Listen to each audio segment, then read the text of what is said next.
Hey everybody, day 2 here, my video journey. I just wanted to continue, I guess, sort of where I left off yesterday.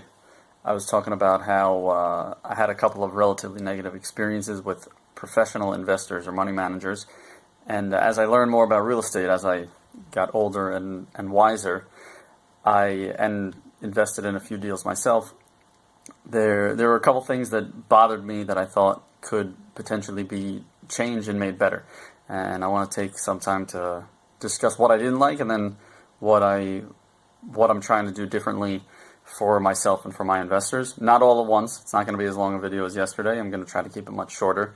I got some excellent feedback from people, mostly my wife, but it was good overall. Not too harsh. So I could use constructive criticism, even if it's negative. I appreciate it. So we'll start with the acquisition fee.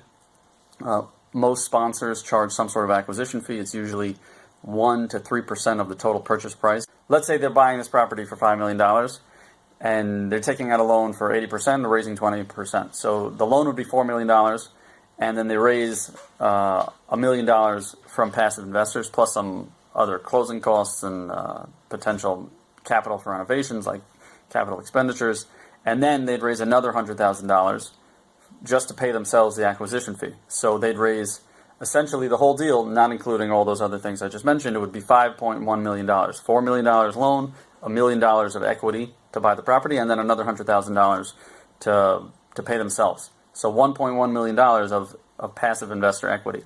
If they turned around the next day and sold the building for the same price, $5 million, again, we're gonna keep it simple. We're not gonna talk about transaction costs and paying a broker and marketing or whatever, any of those type of things.